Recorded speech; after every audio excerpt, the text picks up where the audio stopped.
Hello, everyone, and welcome to English Pod. My name is Marco. My name is Catherine, and today we're going to continue in our series about job interviews. That's right. And on this occasion, we're taking a look at part 5 of our interview series where we explain why we left our previous job. Okay, and so in an interview, this is a very popular question. Why did you leave your last job? Learn some tools for answering this question in today's dialogue. We're going to take a listen to it first, and we'll be back in a moment.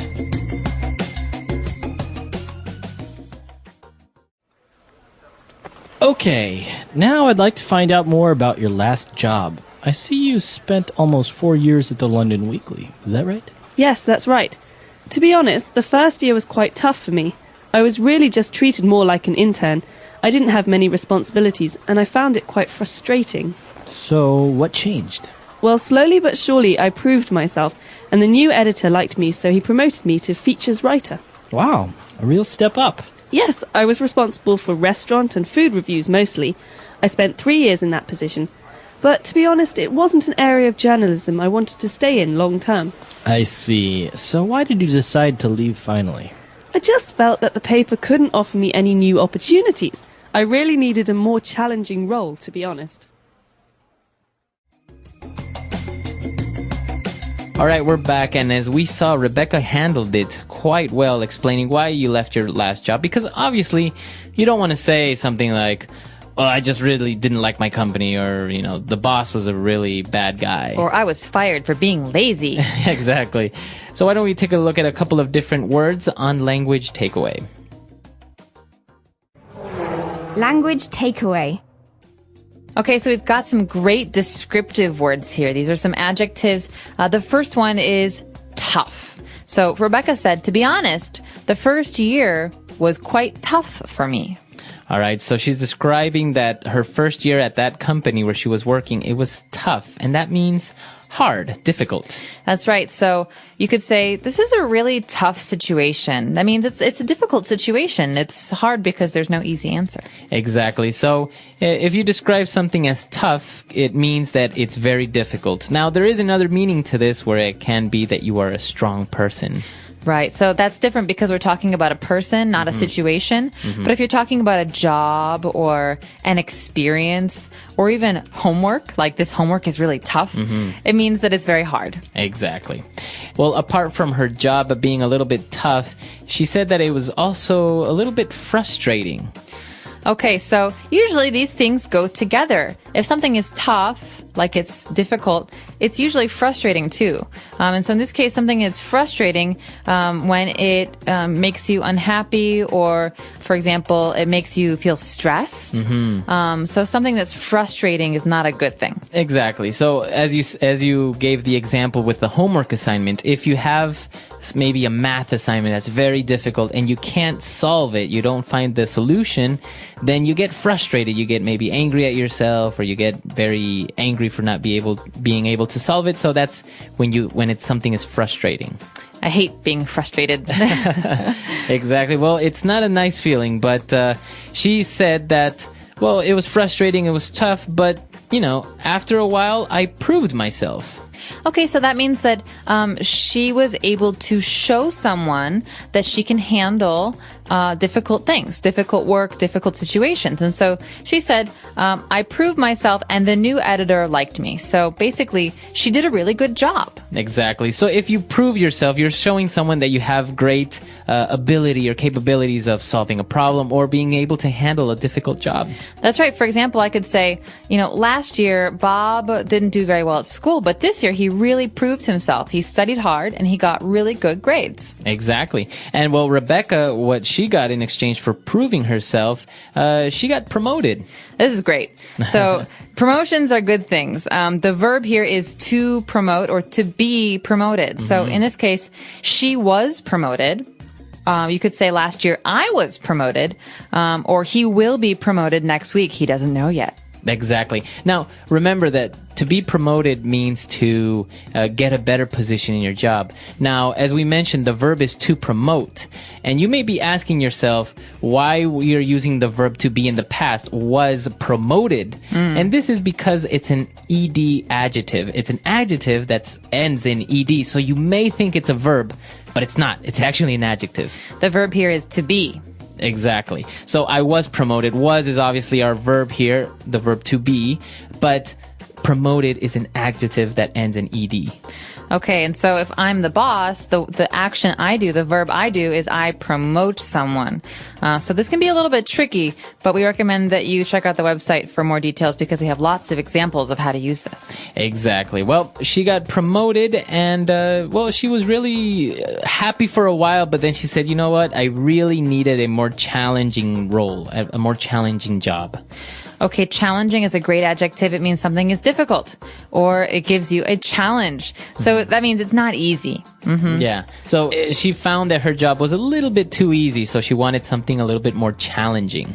Okay, and so this is a really great word for job interviews in particular, because you're basically saying, I want hard work. I want to prove myself. There we go again, prove. I want to show you that I'm a good employee or a hard worker, and so I want a challenge, something that's hard. Exactly. So something that is hard is a challenge, or you want something challenging. So why don't we review these words that we've taken a look at now? Let's go back to the dialogue and listen to it again.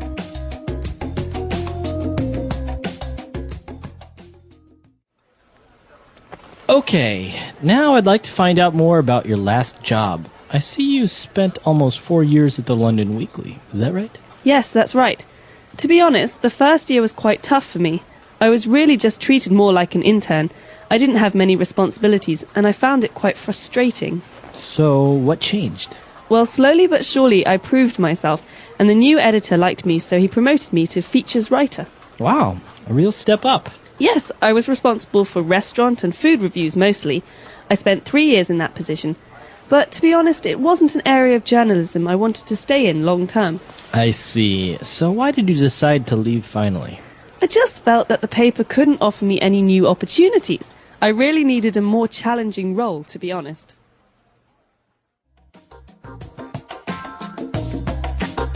All right, we're back. So now let's take a look at a couple of phrases we picked out for you on Fluency Builder. Fluency Builder. Okay, this first phrase is unusual because it actually happens at the end of sentences. This is very, very common with people who are making small talk or who are doing interviews. This is the phrase, is that right? So basically, you saw that in the first line, Mr. Parsons was talking to her and said, well, I see you spent almost 4 years at the London Weekly. Is that right?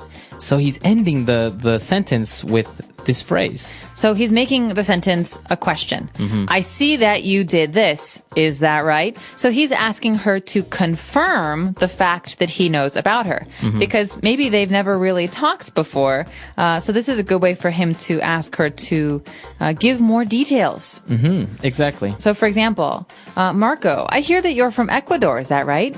That's right. So you, apart from ending the sentence like this, if maybe somebody asks you, is that right? You have to confirm. You have to say, yes, that's right. Or yes.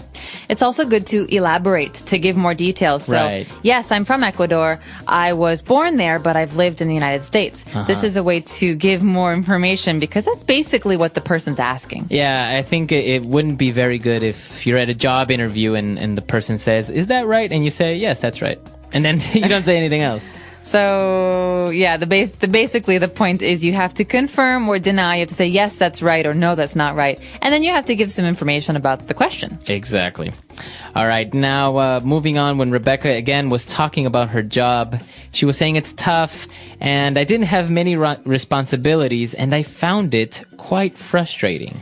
Okay, so this is like lost and found, like I lost my hat and I found it later. No. This is what's interesting about this verb find. We are not actually looking for something, or we didn't actually find something we were looking for.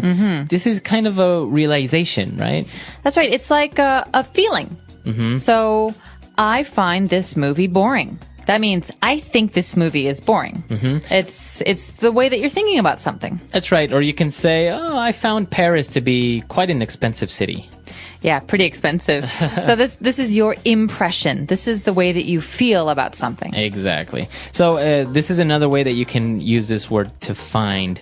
Now, again, when Rebecca talked about proving herself, she used a very interesting, I would say, phrase, a very popular, well-known phrase, slowly but surely. Okay, so slowly but surely is the opposite of right away. Right? So something that happens right away is immediate. Like, I got promoted right away. But slowly but surely means after lots of time and even hard work, this good thing happened. Or it's usually a good thing, actually. Yeah. Yeah, it's you're basically saying that you didn't do anything very quickly, but you did it very well. So slowly but surely, I finished building my home. Right, so it didn't happen overnight, but it did happen over time. You can also say this about studying a language. At the beginning, learning English was really hard, but slowly but surely, I became fluent. Exactly. Okay, so slowly but surely. And the last phrase that we have for you today, you may have seen that Rebecca used this phrase, to be honest, a couple of times before explaining something. So why does she say to be honest? To be honest is sometimes something we say in English to fill some space or some time. We call it filler. But it's also a way to introduce something that's negative. So, for example, in this dialogue, she's talking about her negative experiences. My job was tough. My experience was bad. So she says, to be honest, it wasn't the best experience, but I learned from it. She's saying this to introduce some things that are maybe not positive, not happy things. That's right. So it's another way of saying, look, I'm going to tell you the truth. It may not be something positive, but, this is what happened. So to be honest, I didn't really like my last employer or something like that. Right. Well, you can even talk about this with your friends. So, hey, Marco, did you like that movie, Shutter Island? To be honest, I didn't really see it. Oh. I fell asleep. Or you could say, to be honest, I didn't love it. I didn't really like it. Exactly. So it's a very good phrase, but don't overuse it. I think sometimes you get into the habit of using it all the time, and just like.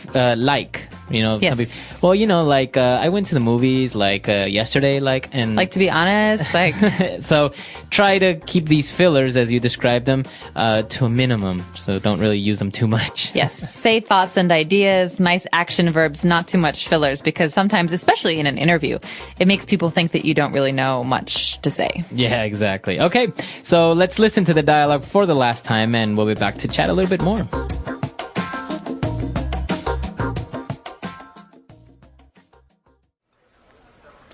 Okay, now I'd like to find out more about your last job. I see you spent almost 4 years at the London Weekly. Is that right? Yes, that's right. To be honest, the first year was quite tough for me. I was really just treated more like an intern. I didn't have many responsibilities, and I found it quite frustrating. So, what changed? Well, slowly but surely I proved myself, and the new editor liked me, so he promoted me to features writer. Wow, a real step up. Yes, I was responsible for restaurant and food reviews mostly. I spent 3 years in that position. But to be honest, it wasn't an area of journalism I wanted to stay in long term. I see. So why did you decide to leave finally? I just felt that the paper couldn't offer me any new opportunities. I really needed a more challenging role, to be honest.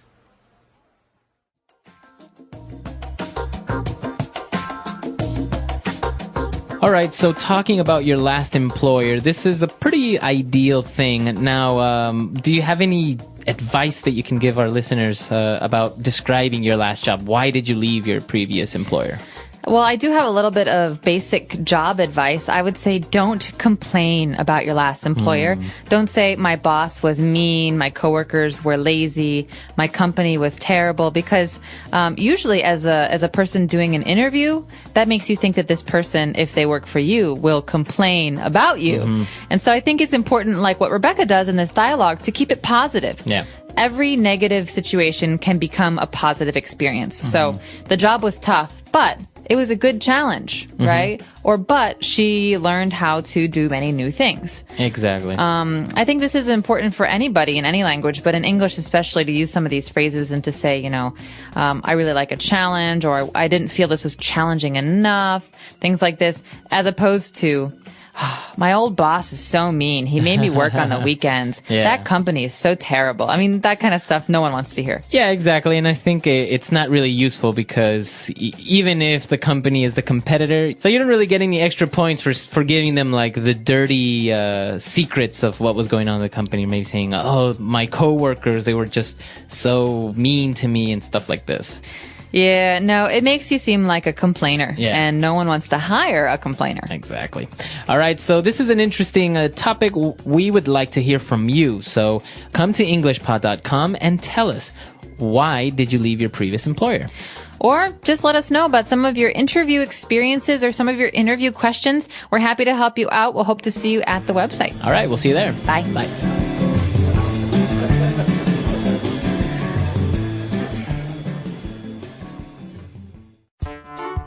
The English Pod audio review. Listen to the meaning, then say the vocabulary word. To cause feelings of discouragement or bafflement. Frustrating. Happen gradually but inevitably or without fail. Slowly but surely. To show to have the character or ability expected. To prove oneself. Covering a relatively long period of time. Long term. A test of one's abilities or resources in a demanding but stimulating undertaking. Challenging. Let's try that faster. Happen gradually but inevitably or without fail. Slowly but surely. To cause feelings of discouragement or bafflement. Frustrating. Covering a relatively long period of time. Long term. To show to have the character or ability expected. To prove oneself. A test of one's abilities or resources in a demanding but stimulating undertaking. Challenging. Now say the word and hear it in a sentence. Frustrating.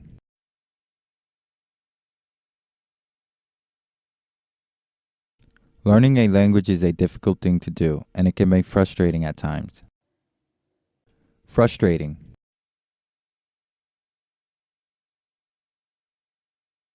Trying to catch a cab during rush hour is always so frustrating. Frustrating. This is so frustrating. My computer keeps crashing. Slowly but surely. The world is emerging from the recession slowly but surely. Slowly but surely. Our customer base is growing slowly but surely. Slowly but surely. Slowly but surely, the elderly man walked down the street. To prove oneself.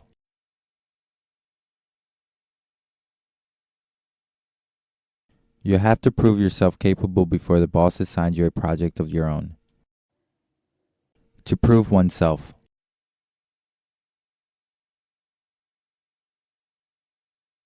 The new guy did a great job on his presentation. He's really proving himself. To prove oneself.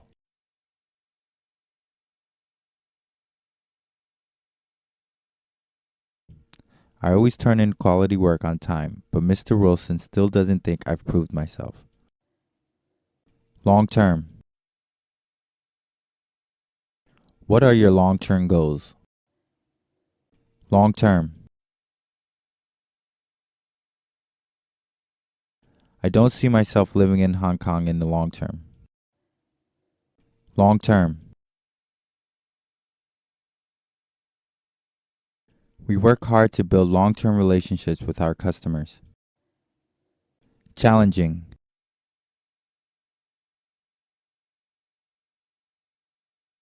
I know work with Sally can be challenging at times, but she's very talented. Challenging.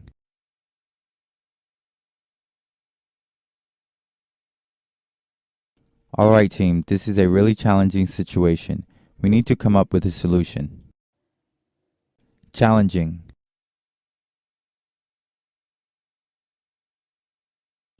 John hopes to take on a more challenging role within the company soon.